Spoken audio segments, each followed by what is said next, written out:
Okay, hi everyone. Thank you very much, Oded, for the nice introduction. Um, as Oded said, I'm a senior UI designer at HP Software. I've been working for HP Software for the past 4 years, and I want to start with a short introduction that will explain why I chose to speak about this specific topic. Um, 10 years ago, I got a job offer that was basically my first serious job as a designer, and it was for a small interactive studio in Tel Aviv. And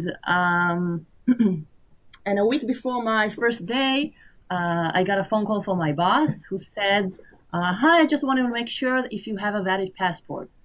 And I kind of picked out by the question, and then he just explained to me that on the first day he wants to meet me not in the studio but rather at the airport, because we're going to fly to London to work with a London design studio on a project we just received. And the project was for an Israeli client called Cellcom, which was back then Israel's leading cellular provider.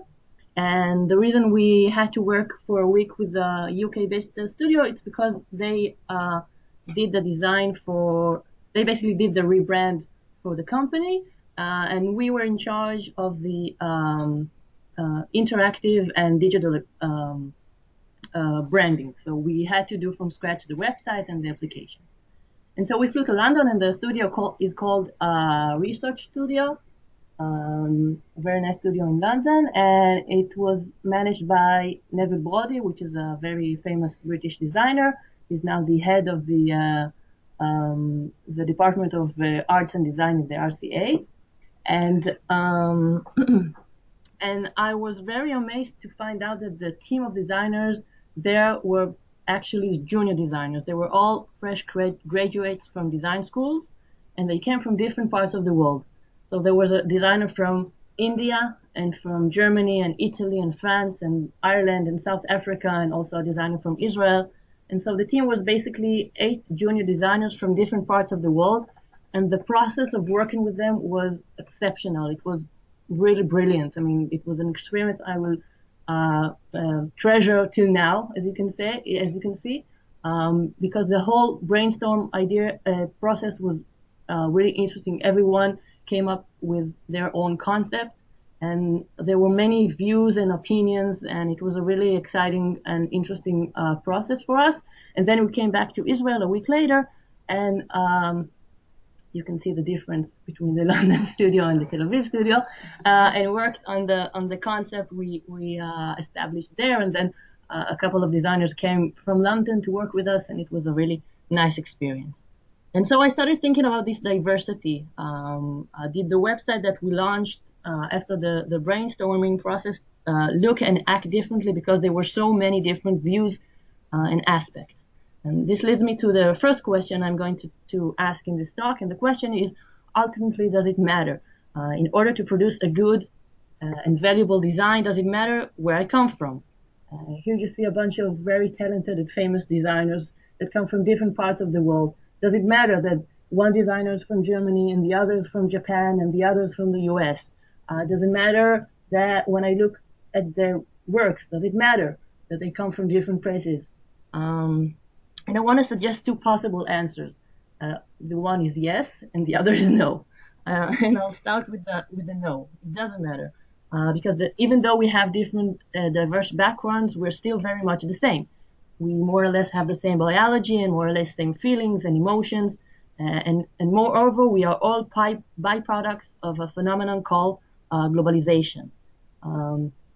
Globalization began first with the business world, where improvements in transportation and communication helped international business to grow and start seeking for new markets, new clients, new opportunities. This also initiated a cultural globalization process where people traded not only products, but also ideas and values in such a way that basically broke down social boundaries.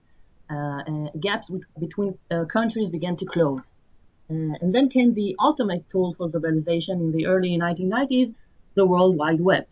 The internet basically gives us the ability to connect with anyone everywhere in the world without ever having to leave our own home. And with the internet on one hand, and then later the rise of personal mobile communications on the other hand, globalization is basically become an incredible superpower that changes the way that the world communicates, does business, and interacts. And I'd like to quote from a really good book called The World is Flat. We are now connecting all the knowledge centers on the planet together into a single global network, which could usher in an amazing era of prosperity, innovation, and collaboration by companies, communities, and individuals. Okay, so what happens when it comes to design? Like all art forms, design is a profession with few boundaries, and that's partially because we all speak the same design language. We know and practice concepts such as color and grids and typography, interaction. We use the same software. We all sketch in our notebooks. This is a quote by Professor Don Norman, who says, "When I visit the top design schools across the world, I found that their methods are similar. I found more differences in the curricula of schools within a country than between the United States, Hong Kong, Korea, England, and the Netherlands." So, more importantly, especially as UI and UX designers, we all tackle problems more or less the same way. We identify the problem, we think of a plan, we implement the solution, and then we review whether it was successful or not. And the great advantage, in my opinion, in having such a common base like we all have as designers is that we can actually work on global projects and clients. So, for instance, I worked for an Israeli client with a UK-based studio, and I've done so with designers from all over the world. This guy is called Andrew Kim. He's a designer that was born in Korea. He grew up in Canada, and now he lives in Washington. And on his website, he did a rebrand for Microsoft. It took him 3 days, and Microsoft loved the outcome so much that he got hired by Microsoft. So, here's a designer with 3 different locations, and it doesn't matter because the work he's done was so good that a global company like Microsoft hired him. And there's also bad examples, unfortunately. This is a rebranding of a company called Partner. It's also an Israeli cellular company on the left. The logo was done by Meta Design, which is a San Francisco design studio with branches all over the world, in Germany and in China and Switzerland. And they basically copied themselves. As you can see on the right, the logo they did for the New York Philharmonic. Now, the risk of having such open lines of communication the way the internet provides us is that you can't copy yourself without getting caught. And this was also discussed widely in the Israeli media, first of all, because of the fact that a local company preferred to hire an external design studio rather than a local one, and also because the work they did is basically copying a shtick that they already done with another client that they had. Now, let's think about the other answer to the question, does it matter? Does it affect our design process that the fact that we are a diverse cross-cultural society? And the answer is yes. Let's reflect again on those basic concepts we've talked about before and focus on the subject of colors. Colors is such a huge challenge because colors have different values in different cultures. Now, let's take the color red, for example. Every Hollywood film, there's a big red button that that if someone will press on the button, a bomb will explode somewhere. But in fact, in China and in India and in Japan and also Russia, the color red is a good color, is a positive color, symbolizes happiness and long life and celebration and good luck. It is used in weddings. In Japan, it is the color of life. I didn't know that, by the way. The South Africa red represents mourning. So nice to know that. And here you see an example of a Japanese vending machine that someone who doesn't know how to read Japanese will think that he got an error message, when in fact it's just simply part of the UI. The red symbolizes something good, not something bad. So that's just another example. Now, aside from colors, different cultures have also subjective thoughts on what is good design, what is a beautiful design. Beauty is conceived different around the world, and I want to show you an interesting example that conveys that. In 2004, a freelance journalist called Esther Honig sent a photograph of herself to more than 40 designers and Photoshop geeks in over 25 countries around the world. She basically asked them to make her beautiful. She called the project Before and After. And this was her attempt to try and get an idea of the standards of beauty in different cultures. She says, what I've learned from the project is this. Photoshop may allow us to achieve our unupdatable standards of beauty, but when we compare those standards on a global scale, achieving the ideal remains all the more elusive. And here are the results she was giving. You can see how different designers from different parts of the world made her beautiful. Wow. US is a really big transformation. Also, the Philippines. Here's an example of Israel versus Morocco. And so, with so many different views on the concept of beauty, the question is, how can we create beautiful and usable design? Every unique culture defines our behaviors. So when we come to prototype and design a website, there are some fundamental questions that depend on our cultural background. What catches our attention? What makes us trust a website? How do we search for information? What triggers our actions, and so on? And this is a real challenge. So the way to overcome this obstacle is simply to take into account the diverse cultural values. If, for example, a culture values independence, it's best to outline things like the privacy policies, as well as words and images that showcase individuals expressing success. On the other hand, if a culture values collectivism, we'll want to have images of groups of people either working or socializing together. McDonald's, surprisingly enough, is an excellent example of how a single global brand is using a unique website for a diverse range of cultures. This is the Dutch version of McDonald's. As you can see, it's very minimalistic in its design. It offers rich information on all different kinds of topics like products, quality of the ingredients. The visitor is confronted with a clean design and a very clear and trustworthy content structure. And the design is basically leans on the way we perceive the Dutch. They don't like to be controlled, and so the website offers objective and also detailed information to allow people to make their own mind. The visitors are treated with respect, and the content is served to them in a direct and informal way in order to gain their trust and get them engaged. Here you can see the Chinese website. The design is extremely colorful and makes use of high contrast. The homepage features lots of visuals and focus on different products.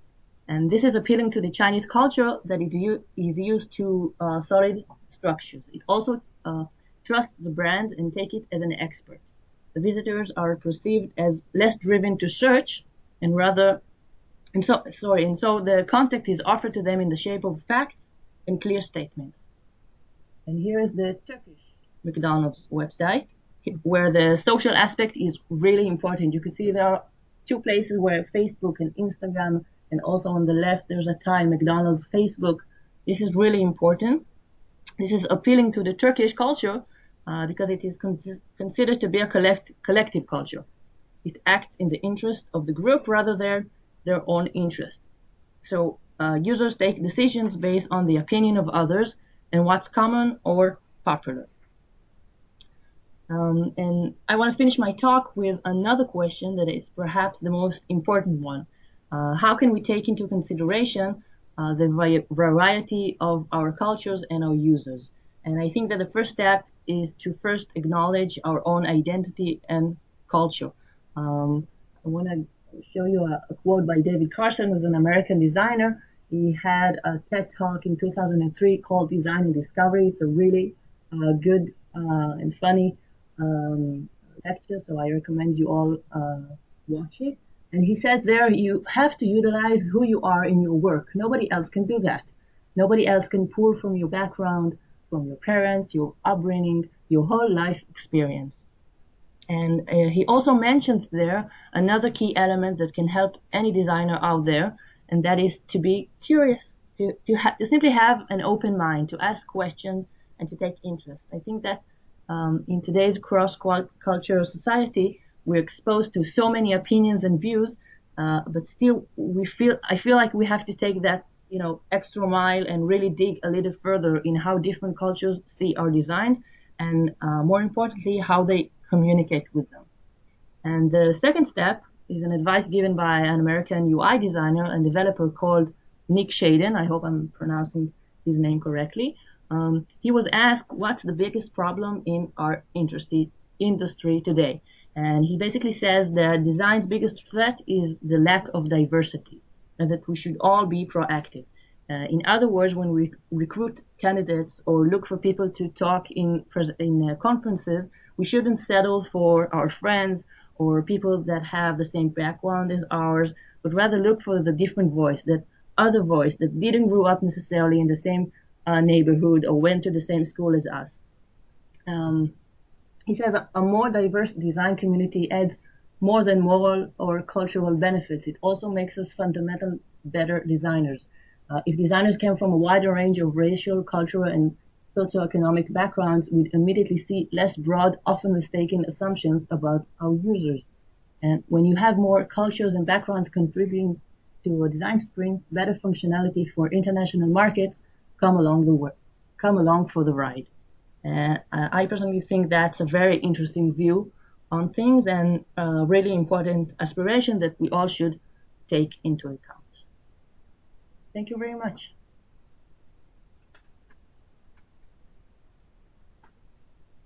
Thank you very much, Nitzan. And I think that I'd like to utilize the next 10 minutes maybe to have an open discussion about the topics that Nitzan mentioned.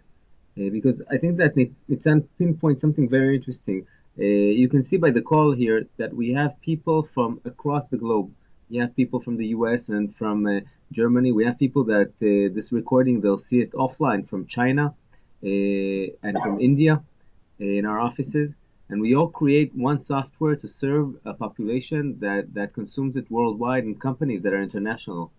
And it's interesting to think, I'd like to hear from the people, Nitzan is an Israeli, but, I'd like to hear maybe from people that are joining us from abroad. What's your perspective on design? How do you view things? Karsten, do you want to jump in and state your opinion? How things are in Germany? Hi, Odette. Sorry, no, I don't have anything to add right now. Okay. Who do we have on the line that wants to jump in? I think that I can tell you that from my past experience, I had an opportunity to study in Italy for a period in my life, and I think that I think that one of the good things that happens today is that people bring, as Nitzan mentioned, a lot from their personal background and culture into design, and I think that's one thing that makes their designs richer. Some people have a much richer culture of design or interpretation, but I can say that designs and cultures vary very strongly from one place to another. People that originated in Russia bring a lot of specific cultures, and people that came from Spain, for example, bring other types of elements, and of course people coming from China contribute other aspects, and each one brings their own personal incentive. I know that Nitzan showed the very fascinating McDonald's example about how the McDonald's site looks very different between the Netherlands, Turkey, and China. But I think that one of the course paths that we're on at is that these designs are starting to align. I think that a lot of influences start to occur between designs, and I think that it also comes into practice in our products, and I think it should come. But I would like to understand, maybe from the guys joining us from the I see from the US or from India, what's your position on that? Iba?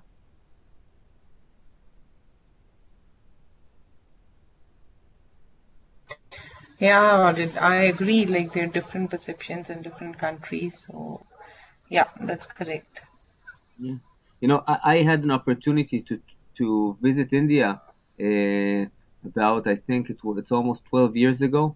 I was fascinated, because the language of art and the language of visual was so totally different from what I was accustomed to from visits I had to Europe or from Israel or from the US, that I'm sure that it has a significant impact on your end results or on the way that you conceive design. Correct me if I'm wrong.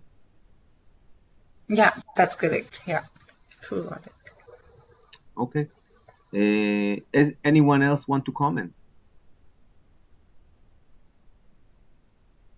Okay, so if we don't have any additional comments, I'd like to thank first of all Nitzan Shorer. As I mentioned, Nitzan is the lead designer for the innovation group in HP Software and has been leading a lot of initiatives. One of them that you'll be seeing soon is the new logo for the innovation group, which connects as part of the new HPE brand. I will be sending you in a week from now an update on the hackathon that I mentioned in the beginning, and I really look forward for all your participations. If anyone has an issue or a problem in participating, please let me know, and I'll make sure that that hurdle is moved out. As I mentioned, Robert is personally very enthusiastic and happy about this event. I can tell you that I had an email interaction with him, and he was just blown off from the idea, and asked me how he can help promote it because he thinks that it's an important event, and I personally see this event as an opportunity, not only to have a break from the day-to-day work we do. It's also an opportunity to grow as UXs. It's an opportunity to maybe even see what other people or other cultures, as Nitzan mentioned, are doing in parallel, and learn from that. So thank you everybody for joining. And if no one has something else to add, I'd like to wish you all a nice day, nice evening. This event will be recorded, of course, and the guys from India and China that couldn't join will be able to view it. In our next session, the next session that I'll send a reminder will be in the end of March, and it will be a ramp-up session for the hackathon. The session will be an hour session like this one, and it will include more details and background about what we plan to do. It will detail some directions of helping the community that will showcase, also demonstrate the website for the hackathon, and give you some context of how you can start working before the 2 days of the hackathon. So thank you very much, Nitzan, again. Thank you very much, everybody, for joining, and have a great day. Bye-bye in the meantime. Thank you. Bye bye.